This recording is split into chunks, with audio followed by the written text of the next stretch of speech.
what is up? This is your boy Guru, and today we are looking at the Panzer.III/4 Tier 5 medium tank. Now this tank is nestled in the tech tree, right sandwiched right in between the medium tanks, the E50, E50Ms and the Leopards. Well, unless you are going directly to the Leopard, nobody usually takes this line. This tank is like completely hidden because most people will go down the light tank route like me, and then branch out either from the SP1C or HWK12 to get to the Leopard PTA RU251, and you get two tanks for one line. Same with if you're trying to get the E75, E100 and the E50M, you can go down the VKH Panther line and get down to the E50. That way very few people go down straight to the Panther line through this PZ.III/4, but it is an amazing tank.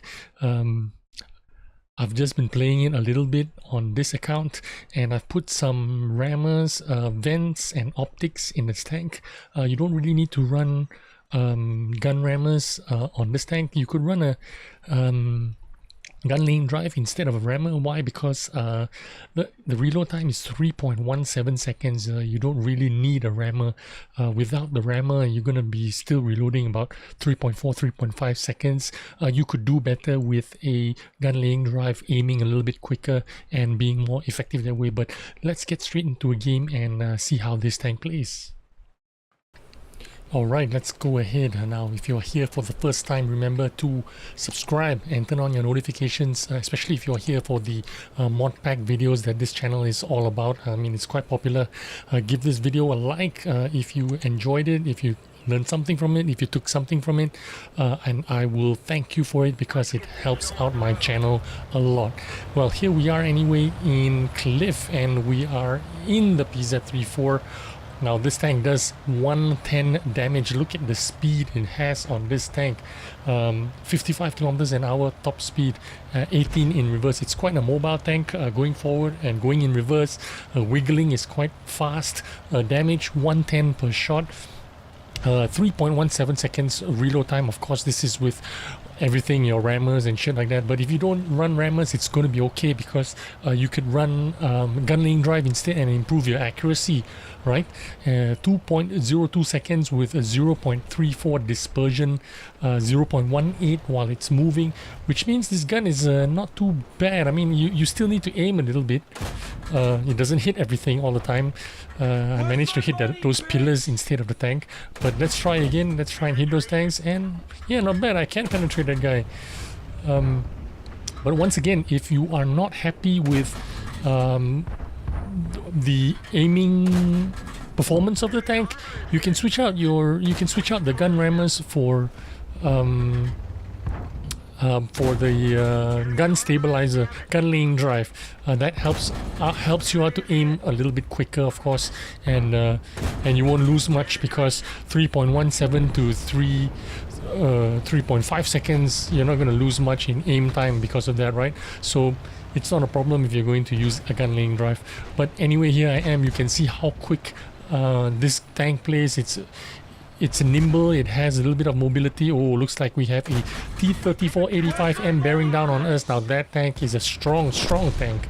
So what I'm going to do is I'm going to switch to premium shells to try and fight this tank. Now I do not have an advantage here fighting with this guy because he's got a better gun, he's got a better tank. But what do I have? What do I have that is within my advantage right now? I have this little hull down position, and I did not skimp on my APCR shells. I'm switching to premium shells to penetrate this guy almost every time. And when the T-34-85M is trying to wiggle around, trying to dodge your shots, he does not have very good dispersion, so it's quite difficult for him to actually kind of like shoot you. But I took a huge hit there. I think it was from a KV-1, and maybe he's got like HE or some shit. I took a huge big hit, and now I almost died from that artillery shell. So anything that even breathes on me, I will absolutely die. So that is kind of like the disadvantage of this tank. You can easily die because it doesn't have any kind of armor to speak of. It's got terrible hull armor, 80 in the front, 30 on the side. The turret armor is 50 in the front, 30 on the side, so that's no armor at all. But of course, this tank, like I was talking about, the damage and the DPM of this gun is what's making it like a fun tank to play, you could say, because it reloads in like 3.5 seconds. It's got nearly 2100 DPM. If you have everything kitted out, it's got pretty good mobility, and it can do, it can do a little bit of spotting, it can do a little bit of tanking. You see, it takes a long time to aim for that shot. I needed to make that shot and get rid of that artillery fire here. Now, I could have died here. This guy, if he had aimed a little bit sooner, he would have killed me, but I think he was firing HE, so his shell velocity was slow and therefore he missed me. Now I am wiggling left and right, trying to run away from the artillery. I know where the artillery position is. He could have killed me there, but I'm fortunate to run away and try to escape. Done quite a bit of damage already so far, but this game is far from over yet. I still have a long ways to go. Now this T-67 is in the open, so I can fire a few shots at him. He misses me. I managed to dodge him, so I'm not going to take my chances there. I am a one-shot. Anything can kill me, so I need to be a little bit more careful. Try not to get myself killed. It looks like we have a very good chance of winning this game, of course, so I do want to max out my damage potential, or try to get the most XP out of this game, try to make a winning game an even better game, So I'm going to try and turn this into an ace tanker game, which of course it is. So here I am. The reason why I'm not going forward is because you saw that KV1 going down that one line. He is probably going to come up the one line into the donut area, so I was waiting for the RBFM to make sure that he's got the 1-2 line covered in case that KV1 comes up behind us.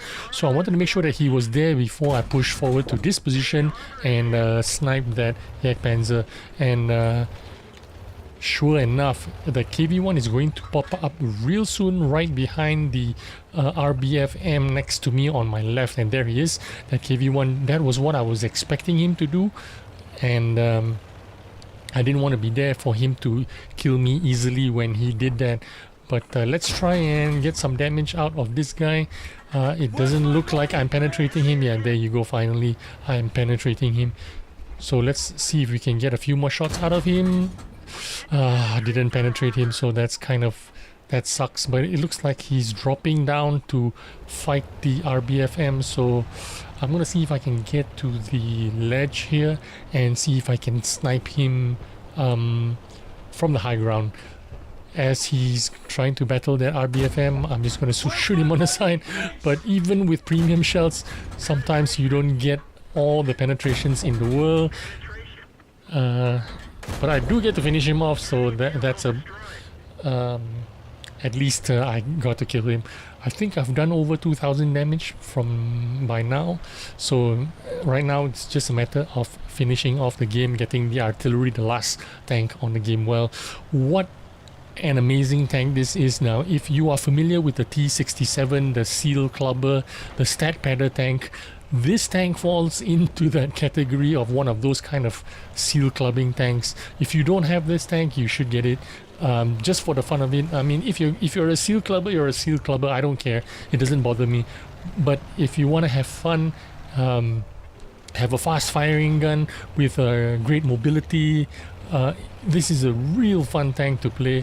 It's right up there together with that T-67, Chaffee, T-37, that kind of fun tanks that you're gonna have in low tiers, in tier 5s.